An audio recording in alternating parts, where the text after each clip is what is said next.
Today we are looking at a complete drain and vent layout for a small one-bedroom home. This setup covers kitchen sink, washing machine, bathroom vanity, toilet, and a tub shower combo. Here is exactly how to plumb it efficiently and to code. Starting with the kitchen and washing machine, we use a 2-inch pipe for the laundry drain and at least 1.5 inches for the kitchen sink. When running your vents through the framing, remember, never drill through the 2x4 king studs. If you're working with 2x6 framing, you have more flexibility, but always protect the structural integrity of the doors and windows. For the bathroom vanity, we typically run 1.25 inch drain into 1.5 inch sanitary tee. While code may allow 1.5 inch vents for sinks and tubs, some states recommend a 2-inch vent for the toilet to ensure proper airflow.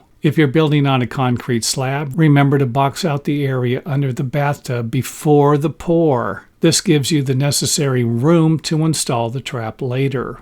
And let's not forget maintenance, because it is just as important as the initial installation. Always place cleanouts at both the front and back of your main line. Even if you can snake a line through a removable trap, having dedicated cleanouts ensures that if a major clog happens, you can clear it without tearing the bathroom apart. And while a 3-inch pipe is often the minimum required for a toilet, I highly recommend upgrading your main line to a 4-inch pipe. And let's not forget that some places require a 4-inch pipe also.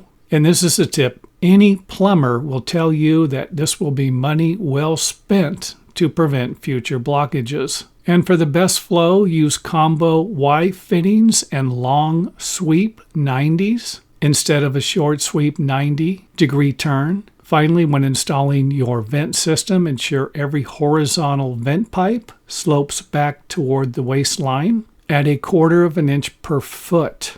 This allows condensation and moisture to drain away safely rather than pooling up in your vent stacks. And next up, pipes that are 3 inches and larger have a minimum slope of 1/8 inch per foot. And for pipes that are 2 inches or less, you're going to have a minimum drainage slope of 1/4 inch per foot. And I think the most important advice I could give you in this video will be to actually check with your local building department to verify whether or not the assembly methods and building codes mentioned in this video work in your area, because I think that's what most people making videos seem to forget.